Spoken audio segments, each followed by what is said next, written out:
The President Donald Trump has awarded Jerry West the Presidential Medal of Freedom, which is the highest honor a civilian can get. And the great Jerry West, Hall of Famer, joins us on the program. Good morning, Jerry. That's quite an honor there. When did you find out?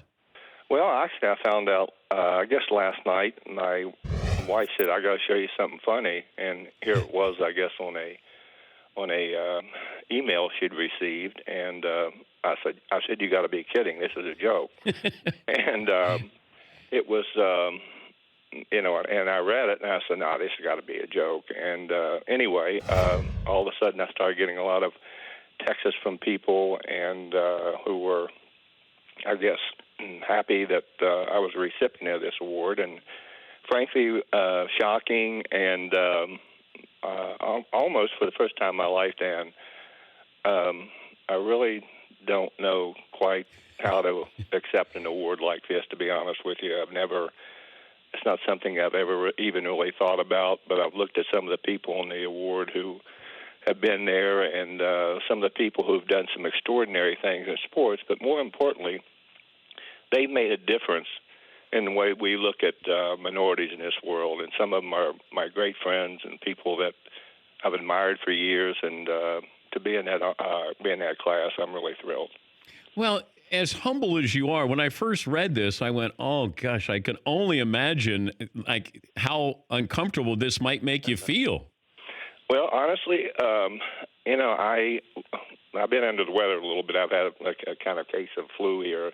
I haven't been out very much. I'm almost afraid to go out to see some of my friends because I want to disregard it, and I don't want to really talk about it. But as I say, I guess it's a bigger deal than I've ever thought about. And I think especially growing up in West Virginia, which honestly, Dan, I attribute an awful lot of this stuff that's happened in my life from growing up there, the things I saw, living a tough life and having to do things by yourself, with little or no encouragement. I just think it's the way of life for West Virginia people that who's persevered in some respects, and just pretty amazing to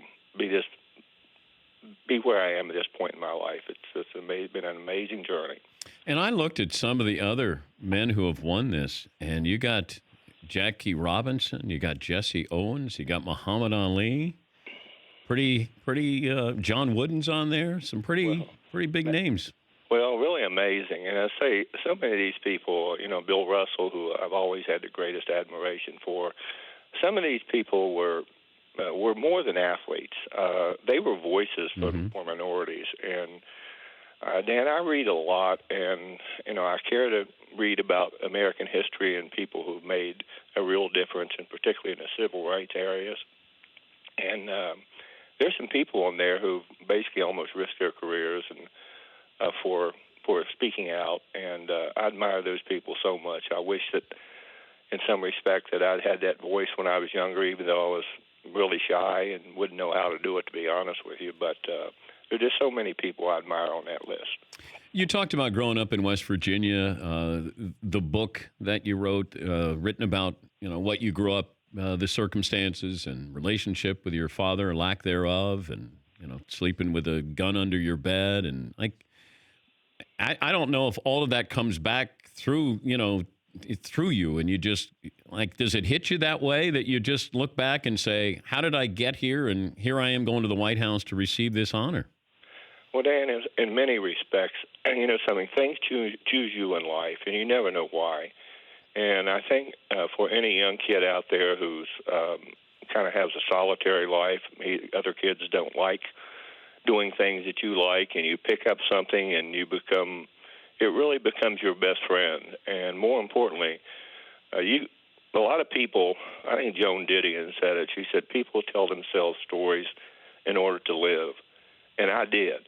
And, I could go out there and play basketball by myself. I could be the coach, the referee.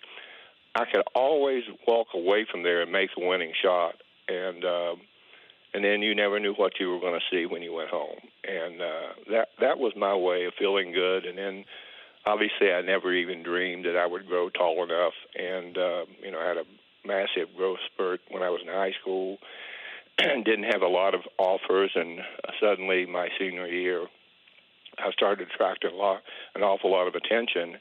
And really, could have pretty much gone to any school I wanted to. Ivy League schools including, by the way. And I've never looked at myself as a scholar. I've just looked at myself as someone who's curious about a lot of things, love to read, and love to engage myself in things that I was never exposed to before. And then playing at West Virginia University and getting drafted, second player in the draft, and I didn't even think I was good enough to even get there. And then moving to Los Angeles, first team out here, and so many years involved here with the Lakers, the players, 14, a lot of terrible, disappointing times, losing in the finals. All of those things make you stronger, and it makes you more determined. And I've always felt that, people are always talking about people's mentality. To me, the people that are a little bit quieter, I like their mentality better. The ones who out there trying to show it all the time, sometimes I think it's false, and that wasn't me. I just loved the competition, loved to try to win.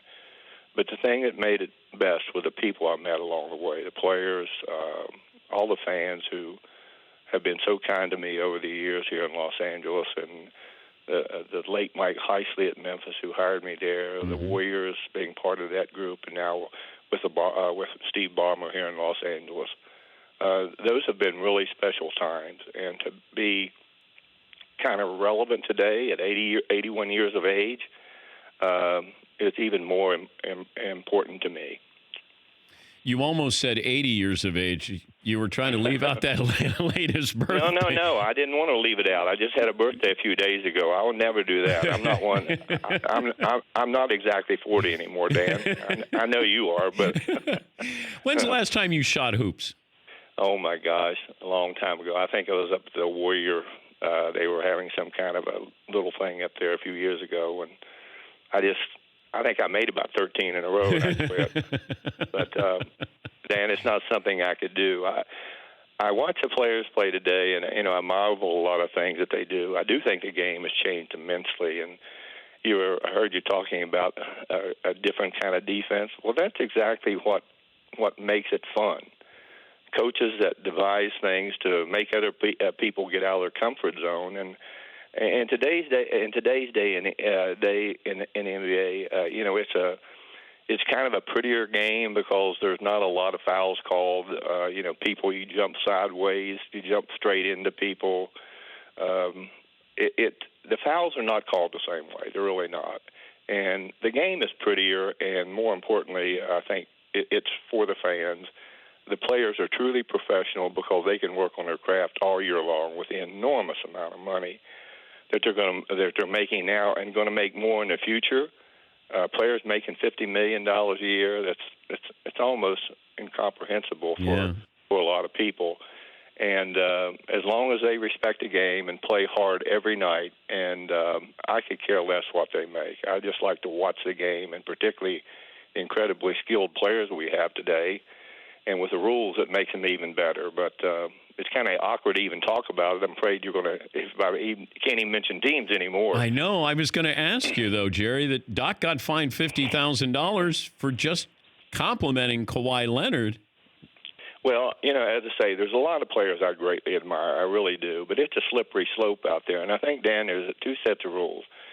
When you're in college and people want you to go to school, you get recruited. Well, heck, the players can do anything they want to today, and that's acceptable. You say, I'm going to recruit this guy, I'm going to recruit that guy. Well, I don't think any player could ever recruit me.